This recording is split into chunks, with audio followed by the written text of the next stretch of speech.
I was like an hour late and I was stressing, and I like burst into the green room with like pots and pans, and I like just kind of hit off Bob Geldof. I was like, Jesus Christ, how's it going? He was like, hello. And I was like, I'm Owen, I'm the chef. He's like, I'm Bob. I was like, all right, man. I was like, listen, I have to go. I'm really late. And I ran out there. And then after a while, I was like, that was really surreal for me. Like, I was like, I'm really sick, and I didn't stick around and chat to him more.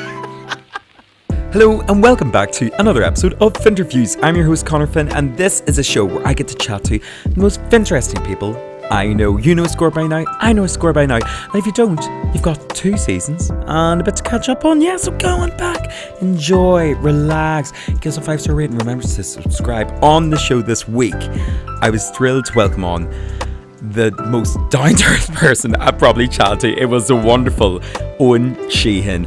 We chatted all about Owen's journey from chemical engineer to TV chef, how he went from creating meals for his mates to launching his own business, Country Munch, the lessons he's learned from farm to fame, and the exciting plans he has for the future. Owen was genuinely just so much up for the crack. I think for someone that I've kind of seen over the last few years really build this huge following online, and for someone that's kind of decided after doing a full degree that they knew that it wasn't a path they were looking to go down, and has spun it on its head, has really created a whole new life for himself. I just found him so inspirational to talk to, and I hope you guys too. Without further ado, please enjoy this latest episode of Finnterviews with the wonderful Eoin Sheehan. Well, welcome back to another episode of Finnterviews. On the show this week, I'm delighted to welcome on, out of all days of the year, I mean, I can't believe I got you sitting down for this one. The brilliant Eoin Sheehan, how's it going? I'm very good. I know demand is high today now. It's one of my most busier days of the year. So, Yeah. no, I'm delighted to be here. Thanks for having me on. Yeah, I said, you know what? If I'm going to be doing chatting to a TV chef, I mean, somebody that's in the culinary arts kind of like business, my God, I want him here on Pancake Tuesday. That's what I said to everybody. I was like, I can't have anybody else. So, Owen, I'm delighted that you actually took out the time, honestly. I should have insisted that we make pancakes together on the stream. Oh, In you hindsight, said now. no. It's so embarrassing. Oh God.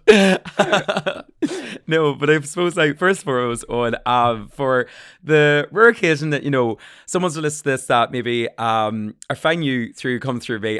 I know in the wildest, you know, expectations that we're playing pretend right now that like somebody knows you like through me. That's just it's funny that how that works. But imagine that. Tell us a little bit about yourself, I suppose, about your background, and I suppose I won't butcher too much more of telling you what you do. I'll let you tell everybody else kind of what you're supposed you're known for. Yeah. So my name's Eoin Sheehan. I'm from Limerick. I'm 25 years old, and I suppose the title has been given to me is I'm a TV chef and food entrepreneur. Um, Throughout that, then I kind of started in this food culinary world and grew Oh, slowly but surely from there. I'm so sorry. We've just ran into, I think we're about 2 minutes in there, into our first technical difficulty of the evening. You completely cut Unreal. out. So I only heard you literally say food entrepreneur, and then I just was like, he's gone. Here we go. Jesus Christ. I think I heard you say, "Oh no," and I was like, "Is that it to me or the stream?"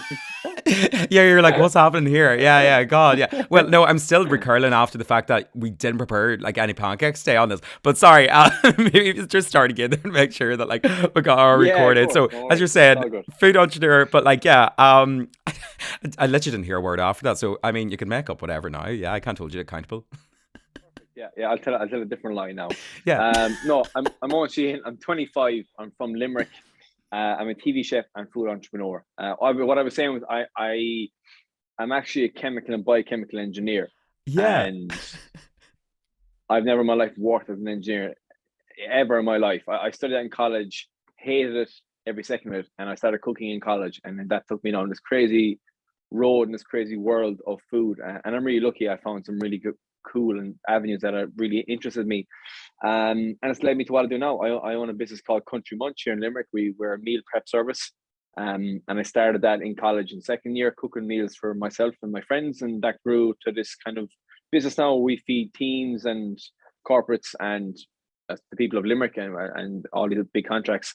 And I myself then fell into the media world of social media, content creation and TV and whatnot. So it's been nuts. It's weird when people ask me what you do, because there's no answer. Like, there's 10 different answers. I can say I have probably 10 different roles Yeah. within the business, but I always kind of say, like, I kind of get paid to be myself, which is really, really cool. Yeah, I mean, so yeah, that's always why I kind of like to let the guests kind of obviously explain what they do themselves, because I find whenever you just like start talking to once, you're being like like, what do I call you? Like, again, like as you said, like half your stuff, I suppose, where I initially kind of like ran into your content was online. So I'm like, okay, kind of content Yeah. creator, but then I'm being like, okay, no, but like, personality himself, like, do you know what I mean? Doing obviously like TV chef, and then I was going, okay, like, what do I call a person that also like runs a business on that side? And like, do you know what I mean? I just like, I like somebody else to explain all the hats that they kind of Yeah, sit yeah. under themselves. Like, but yeah, you're It sounds better than what it is. Like, I don't even like saying it gives me the itch when I talk about myself in that oh my regard. god, Like, it's so embarrassing. No one, honestly, Scarlet for you.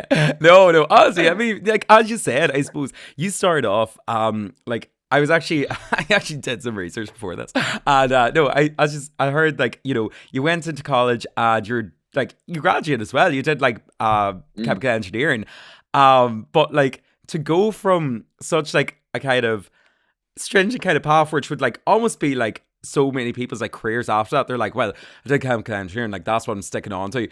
To kind of flip it on its head, I go like, oh no, like literally just not interested. I'll get it over with. But like this is what kind of where my passion went. Like I suppose like when did that like first like as you kind of started, you're saying you're in college and like that's when you started making like the content. Like what was the kind of like inspiration behind that? Where you're just being like I just fancy kind of posting some wee recipes up online and like see what Yeah, happens.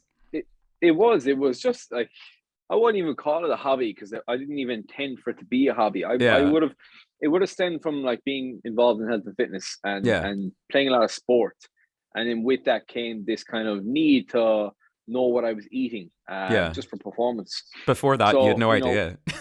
no, not a notion. Like, before Yeah. that, it was just like, eat this, and this, and eat as much of it as I can, because I was playing rugby, and it's like, the bigger you are, the better you can be. So I was like, cool, he give me all the food.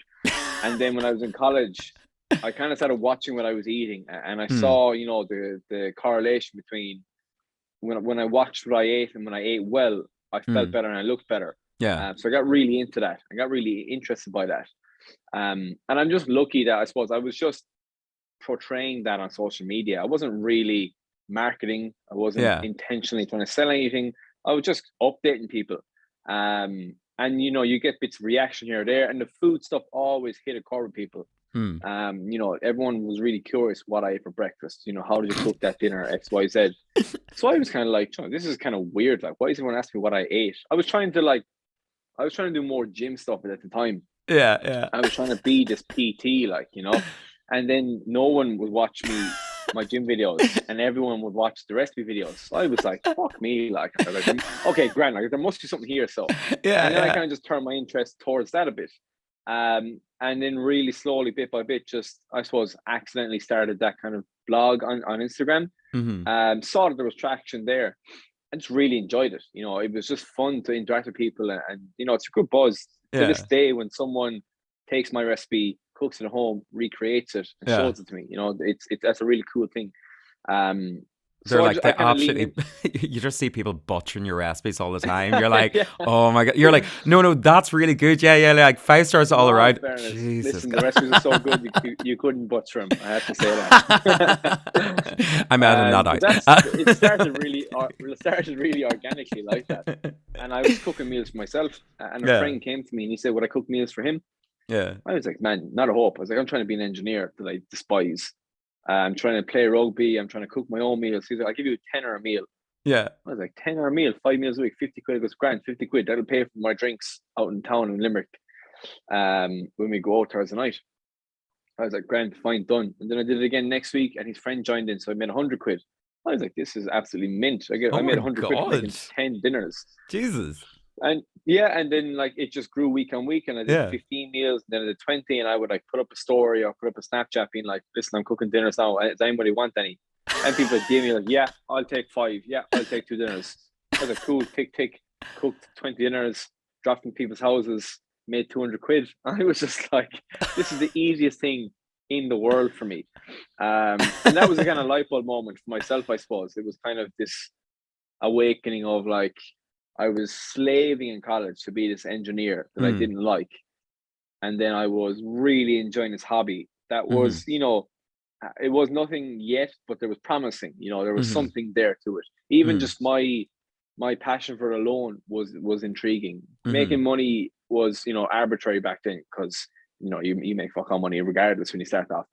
But that was the interest, and that spiked it, and it just grew really organically from there all through college. And you know, that helped me a lot. I was always really transparent.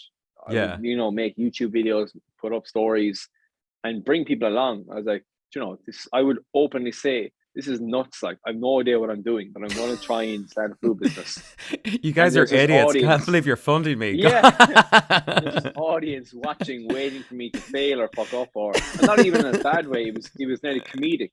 But yeah, and again, I think people can see when you're authentic and when you genuinely enjoy something. And there was no bullshit back then. I wasn't even trying to sell the meals. It was kind of like, if you want to buy them, buy them. If you don't, that's fine.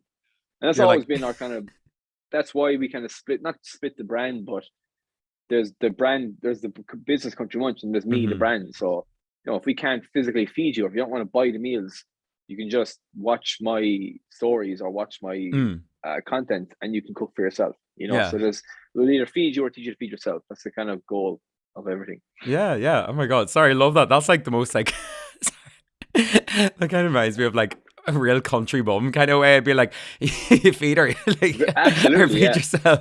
Like, that's why you like mentioned there'd be like you know what? Like, it's just like, they just kept coming back for more. Next thing is making meals all the time. It's like, Jesus Christ. Like, imagine, like, if I said that to my mum, she'd be like, it was mayhem, like, if I dare ever come back home and offer a single thing, she'd be like, don't you dare. Heard you're feeding half the country, aren't you? Yeah, you can't even make me an omelette. Go fuck yourself, Connor. But that's mad. Like, obviously there's a bit of spear behind it if it's feeding your drinking habits as well, but like to the point obviously where there was like passion beside it, and like there was obviously demand and all for it. Like, I suppose I was just so interested in like the way that like, okay, how does somebody start off so young and then kind of like, how do you migrate down this path? Because I suppose in the last year or two, obviously with pandemic, feels like so many people have just kind of been putting up their stuff, like, and have kind of like really lent into it. But obviously you were all before that, and like it's still carried on through anyway. It's like I suppose obviously you're in the early days, kind of like social media, whatever like this. But like, was there any kind of inspiration behind the stuff that you were doing or like putting up there? Like, was there, or was it literally just, as you said, just to like be transparent with people and like maybe say, or like, when did it turn from like hobby to business to like, oh, let's take it seriously? Yeah, I there was a switch, and you know, there kind of has to be a switch from, you know, this is fun and it's a hobby, whereas, you know, there came a point then where I was like, okay, I should probably really give this a go. And in terms of inspiration, you know, not directly. I wasn't really watching anyone and being like, okay, that's, you know, that's the goal. Obviously, like, I would have always been watching the likes of Jamie Oliver and you know, the big headline TV chefs, and I always would have grown up watching their shows. And especially in the States, you know, I think America were ahead of us, and are always ahead of us when it comes to like YouTube or any platform, social platforms. It usually hits water there first, and it'll slowly drip feed over. So I was kind of watching a lot of American YouTubers, and I was seeing them start vlogs and build this audience online, and I was really fascinated by that. And I was kind of, okay, like, this is probably something that I should be doing, you know. And that's always been my approach, was like, okay, I see what this person is doing, I understand why they're doing it, it's working for them, so I probably will need to do this. And I mightn't at the time do it, but I've always found myself having to do it. I did it with, you know, I remember Instagram stories, they weren't really a thing back in the early days. People didn't talk to their stories. But I saw some big influencers doing it. And I didn't have to, but I said to myself, because I know for a fact in future, I will have to do it at some point. And then, you know, that point came where I had to go on my stories and talk. And then the same with TikTok. I remember when TikTok first came, and it was all just like 16-year-olds dancing. And I was like, this isn't for me at the moment, but I'm fairly sure a time will come where I'll need to be on this and I'll need to be active. And that time is now. I know we're in that world of TikTok now. So I've always been watching trends or seeing what's working elsewhere. God. And then, you know, seeing where my mold would fit into that. And so there is that element of business and savviness and integrating your hobby and passion down that rabbit hole enough not to pull away the enjoyment, but to structure it to make it viable to live off, I suppose. Yeah. I suppose you must just be waiting like for the next like app to come around. You're going, fuck me, here comes another one. Well, Oh that's the God. thing. I mean, people they rely so much on an app. It scares me. Yeah, Jesus, You God. know, that's why like I have a meal prep service that doesn't rely. It's not. It's physical. You know, I have a physical business, and I have the virtual world where the majority of my business is virtual. But if Instagram was to go tomorrow, I'd figure it out. We'd find a way. Whereas I know a lot of people start businesses. They're solely predominantly virtual or solely predominantly an app, and not just that. You know, the lack of security there scares me.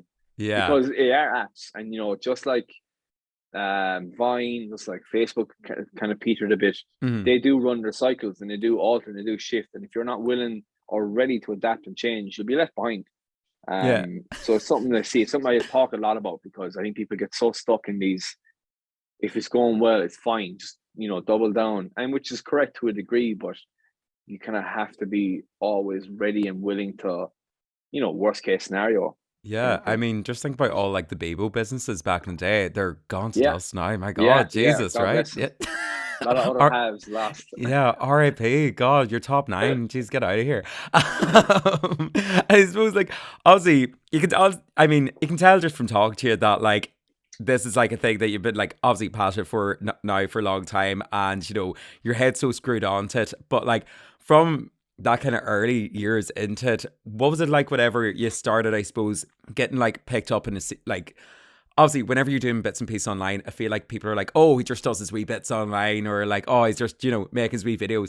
But whenever it kind of transitioned to like obviously very professional in terms of like being on TV consistently, you know, that kind of way, like what was that kind of like, whatever, like was it a bit like unnerving, or was this just another kind of like block for you, like stepping stone? You're being like you already seen this coming. You're like, God, dominating Instagram, fuck it, TV, you can do that. Listen, it's always nerve-wracking, you know, even like to this day. I've never been nervous, but you'd always be apprehensive when you have your ducks in a row, especially with TV, because it's national and it's live. Yeah. You know, social media is kind of fine because you can edit and you can fine tune, and also, you know, it's a platform where you can curse and you can say fuck it.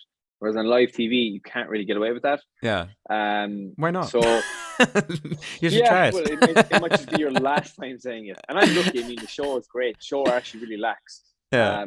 But no, yeah, you're kind of right in a way where I did foresee it to a degree. It was I wrote it. You know, something that I had always planned on doing, and I would have always said it was just a matter of time. You know, I would have told people, like, I was like, you know, what's next for Eoin Sheehan? I'd be like, oh yeah, surely one of these days it'll be TV. And people laughed me like, oh yeah, that's great. And like, you know, and rightly so, yeah. Because, you know, who am I to say that?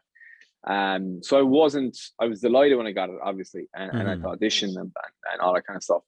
But I have been vlogging and I've been doing vlogs and I've been talking to my camera for about 3 years prior to that. So I was really comfortable on camera. And I kind of found my voice and found my approach to public speaking. So like I was only 21 and 22, but I probably more experience than a lot of people would have had at that age. Yeah, like just for that age, you know, to even have that. It was water off the duck's back to me, really. Like, it was fine. And yeah, it went really well, and just it suited me and suited the brand, and it's been amazing. It always is. You know, it's kind of credibility you can't buy or you can't, you know, pay for, is having that little notch of regular TV work. It benefits everything. Yeah, like, but even just to be like that age as well, to just be like, oh geez, we're spinning around here. I'm gonna move, you know, because the sun is setting at the window. I had lovely light coming in there a minute ago, and now the sun is setting. Yeah, I was saying, geez, you're looking a bit pale now. It's the second half of the podcast now. God, she's professional all the time. Like, yeah, here we are. Yeah, but like even from like that young age, as you said, like, do you know what I mean? It seems like people, like, I'm always interested in how people, you know, have kind of got to the stage where they were. And I suppose just because you were such like a young kind of entrepreneur, a young person, like stepping in front of these kind of big spotlights, like I'm always kind of interested in like what maybe things in your life before all of this kind of like maybe cultivated together in the best way possible. I feel like people kind of build up these almost like character building traits and jobs from maybe like part-time work and like bits and pieces that I've done beforehand. I don't know if you had many kind of character building moments growing up where it was, you know, say like a horrendous like job where you had to sell like strawberries or something. Or was there anything else, I suppose, that you like, you know, picked up that you're like, right, this kind of informed the person that you kind of went on to be and like are today? Yeah, I grew up on I grew up on a farm. I'm from a farm, so I would have worked on a farm a lot. So that's kind of, you know, that instills hard work from a young age, regardless, you know, but like it or not, you have to go out in the rain and, you know, tend to the farm to a degree. There was we were a big family, 3 older brothers, so we all would have been running around the place on the farm. So I think you get that from a young age, and I suppose I know what hard work looks like then from watching my father or whatnot. As for jobs, I suppose I'm lucky. I haven't really worked many jobs. The one that always stands out, you know, my work experience for college, I was a chemical and biochemical engineer for 8 months. Oh, you were fully committed to this, like the full like chemical engineer route. I had to do it. I had to do it. Like, that was part of my college course, was to do my co-op. So I had 1 semester was in the working world. Oh, sorry. So I had no choice. I had no choice. I had to go and be a chemical engineer. But it was one of the best things I ever did, because it just instilled how much it wasn't for me. And it's not, you know, it's gas to say that, but it wasn't until I did it I realized, okay, oh no, this for sure, you know, I'm really bad at this job. I despise going to work. I just couldn't wait home. I couldn't wait to get home from work to start my work. Yeah.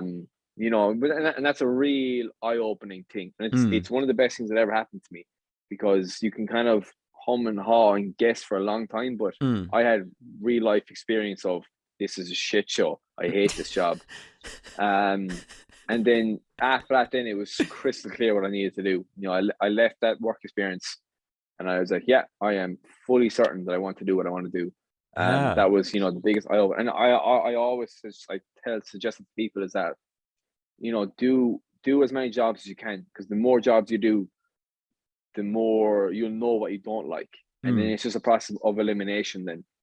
Yeah. And it's comparison. You know, you work 2 jobs and you see how much you like them, or you might like neither of them, and you go again. You go, okay, I like the job, or I like this aspect of this job.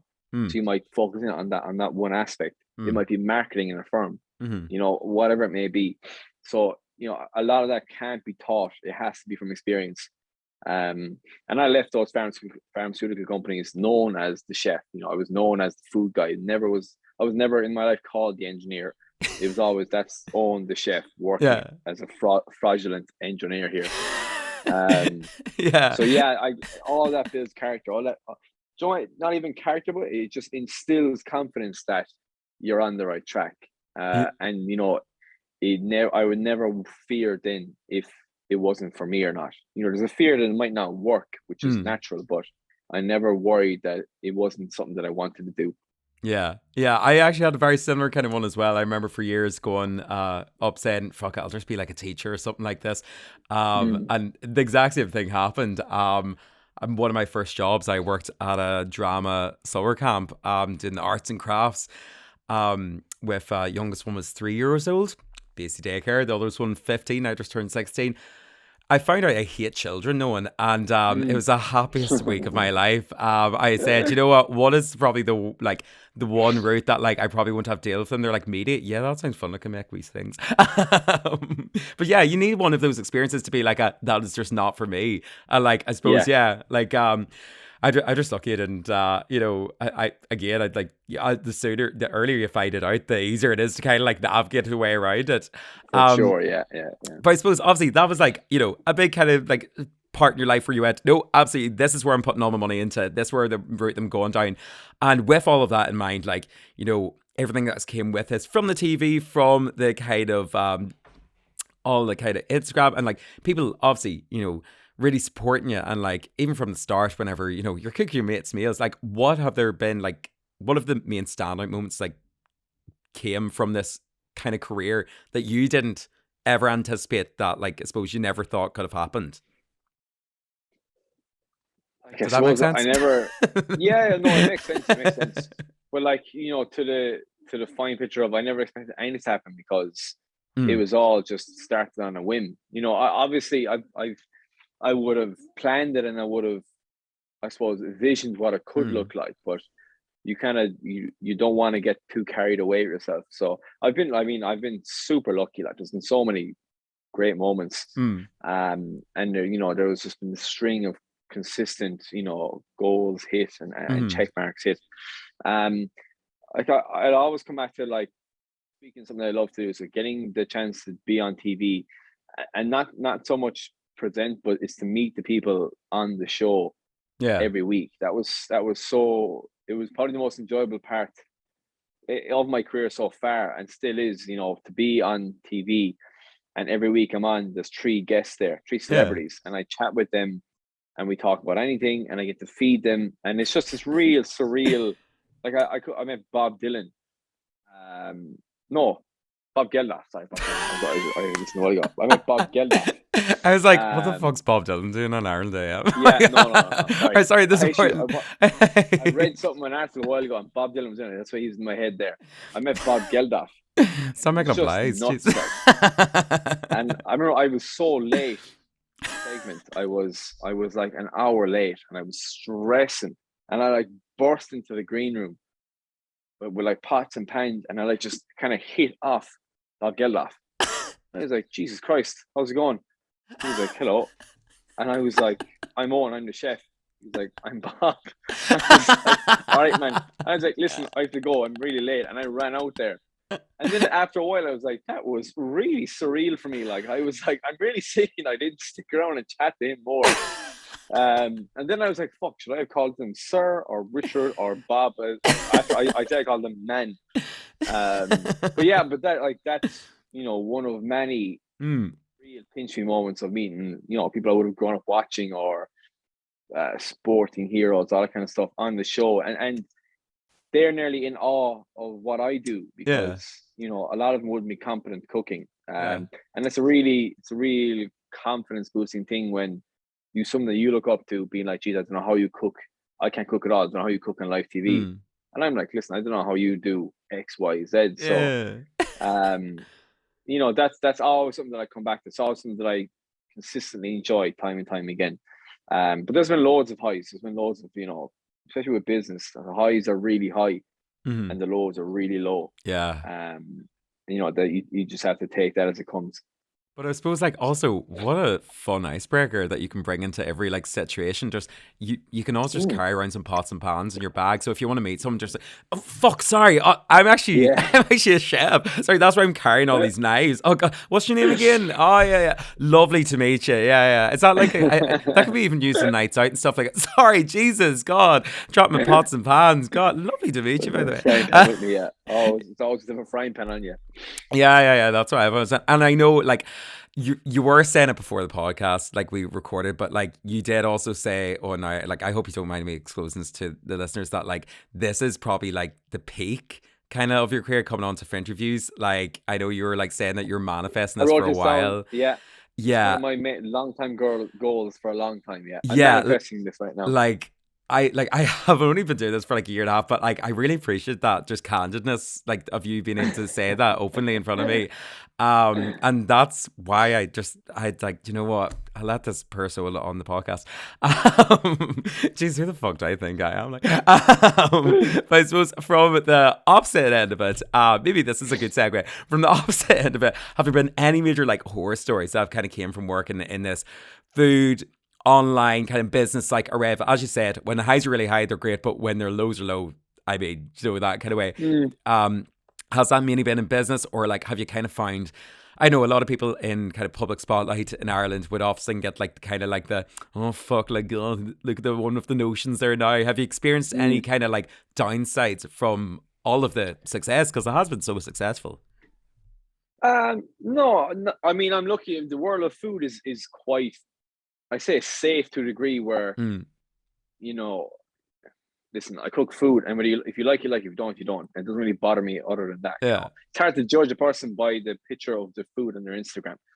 Mm. So and again, my audience wouldn't necessarily be that type to be, trolling or being keyboard warriors. They're usually, women in their 25 plus to could Mm. be to 60. So um in terms of that, not necessarily, but again, like there's always, when you're in, and I say the public eye, and I'm in the minor public eye to a degree, but it's more so the pressure you put in yourself. Mm. I would demand a lot from myself, in that kind of sense of the word, and to consistently be growing on platforms, consistently be doing new recipes to improve the quality of the content. And the business is a whole different world. And with Mm. the business, you want to be improving that, getting more efficient. So there's been, downsides of business. There always is. There was tough months for a long time before and during the pandemic. And with that busy schedule comes burnout, and there's been plenty of those episodes and times where I've just haven't been kind to myself in that regard. Mm. So there's been plenty of downsides, but there's not nearly enough to outweigh the good side. And there never will be. I hope. That's something, the perspective you have to keep is that, bad days are coming. Bad days will come and go without a Mm-hmm. doubt. And if you weren't having them, you're kind of delusional, or you're not really doing enough. Mm-hmm. And if there wasn't some backlash online with something, and there's always comments being like, blah blah blah does it better. Blah, this looks like shit. Like I love them, to be honest. I laugh at them quite a lot, and I often screenshot them, and I'll show them to the lads. Lads, look what Bridie 865 said about my apple tarts. So they're often so harmless, like. So Yeah, nice it's tart. important. Fuck you. Yeah. You're like, all right, sorry, God. You just can't take it personally. You have to just remember that it's an app in your phone. All I do is click the side of my button, put my phone away, and it's fine. Touch wood, nothing has has been worse than that moment. But yeah, that's what comes as part of the gig. You have to expect some backlash every now and then. Yeah, exactly. Yeah, I suppose like your main kind of like worries just be like, oh God, just can't repeat that same fucking recipe again. Like, because that's when they'll come for you. Oh, and I'm telling you right now, Yeah. you I'm repeat ready. that one apple tart recipe one more time, and they'll be after you. Those mums will be like, "You think we're fucking new here, man? We've been here a long time. Don't you dare try to tell me cinnamon is new in your recipe. Piss off." Yeah, that's when you need to start watching your back, because that's when the knives will I'll come be out. ready and waiting for them. Yeah, yeah. Keyboard mammy warriors. Yeah. What'd you tell me to put chili in my like bolognese? Go fuck yourself. But I suppose, obviously, from everything you can kind of been doing so far, and I said you've just like been so consistently kind of like plowing through this. Like, are there any big goals that like you kind of like, or any big bucket list things that you're still waiting to take off? Because it sounds like so far, like you didn't really like, you kind of envision some of these there, but like again, each of these things has kind of been like oh my God, this is like great, that's going so well for you. Like, you have a business, you're on shows, you're meeting people all the time, doing something that you really love. Is there anywhere that you like, any big bucket list things that you've yet to tick off? Like, Yeah, there's loads. if you had to like, if you had to overtake like one like celebrity chef, like, do you know what I mean? If I had to cancel one for you tonight. No, only joking. I'll do it. I mean, the next step for me would be like on TV, a TV show, a TV series, and I've always, LA. from a Hollywood. yeah, absolutely. I mean, and I don't joke with that. I'd love to go to the UK. I'd love to go to the States. That's always been, written down for me as the goal. And as the world adapts, it mightn't look like a TV show. It might be a web show. It might be it might be a YouTube series. And I'm always really open to that kind of stuff. I'm never tied to this idea of I need to have a TV show on RT for 5 episodes on a Wednesday night at 9 o'clock. It doesn't bother me whether it's because we live in a world now where the audience is 10 times bigger online. Yeah.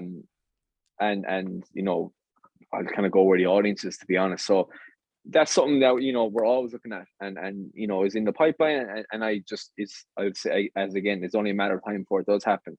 Mm-hmm.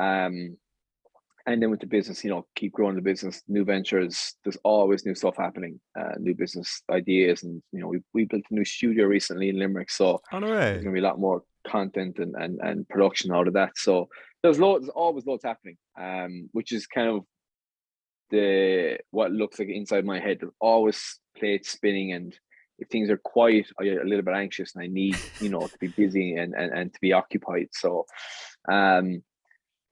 yeah, I've loads of goals, and I'm planning on taking every one of them off in the next. However, it doesn't matter if it takes 5 years, 10 years, or 50 years. Once I'm enjoying what I'm doing, then I'm not too pushed or worried that I'm not hitting XYZ targets. Yeah, I suppose that's the best way to look at it. And look, do you know what? Like, at least this one's ticked off your list finally. Do you know that kind of way? Thank Like God. that, I'm sure that was a big one. Like you're being like, "Geez, how am I going to get past that?" Done, dusted. I'll sleep very easily tonight. Yeah, I would say so. Yeah, and then your brain start rattling, again, be like, "Shit, what I need to do next? Oh my god, oh my god, oh my god!" Yeah. No, I get that all the time. Yeah. But I suppose as well. Now, Owen, I did reach out my socials, and I kind of asked if anybody had any questions, asking stuff like this, and people inundated them, honestly, and they're like, we need to find out every single thing about this man. And I said, look, guys, I can only cut it down to like 2 here, because I'm like, this is a busy guy. He's, as you said, brain is always on the work. I'm like, I can't be distracting him with all of your, what's his favorite color, like, do you know what I mean? Oh yeah, I asked every question. yeah, exactly. So I have brought down to this final 2 questions now, just before we log off. And I hope you don't mind me asking, do you? Ask away. Oh, grand. Here we go. Now, this one did come in from a guy, Richie Rich, who asked, Owen, are you single? Now, this has been actually one of the most consistent ones across the platform. I'm not sure why. You don't have to comment on it. Maybe it's actually best if you don't, just for, keep the mums and stuff like that coming for you. Anonymity, yeah, exactly. I'm not single. I'll answer that. No, I'm not single. That's all right. Well, actually, that's all the question for the the only other question I've got coming in, this just gives an insight more to my fucking followers. Who or what is your favorite snack, Owen?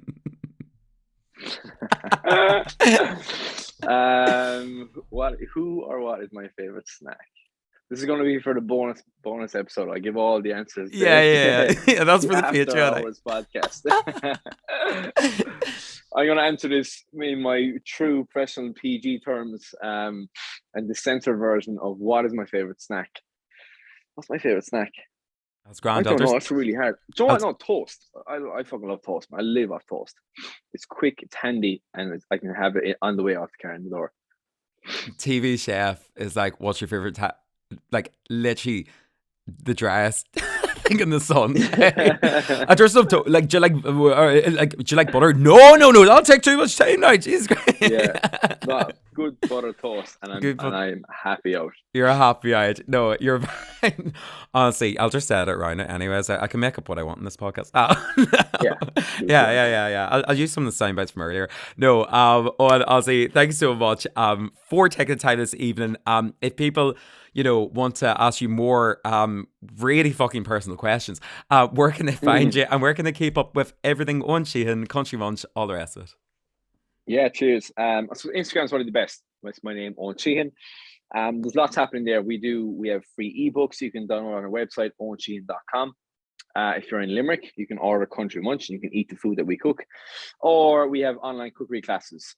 There again on the website, owinsheehan.com. So every week we run cookery classes, so you can join them anywhere from anywhere in the world, from your phone, in your kitchen, and cook with me for an hour. So they're really fun, really interactive.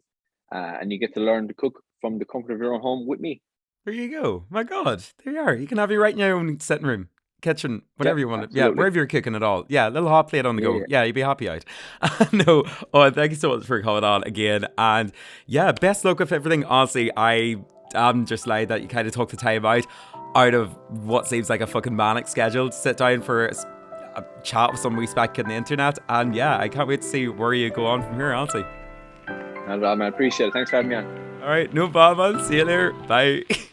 Thank you so much for tuning in to another episode of Finnterviews. Please do remember, if you enjoyed this episode or any of the other ones, to go back and give us a like, comment, share, subscribe, 5-star rating, anything that you can do to honestly just help out the podcast would be so appreciated. And if you're really feeling generous, you can go onto Ko-fi and you can actually give me a little tip. It's only the price of coffee, and I'd really appreciate it because I do this all for free and it's a bit of fun.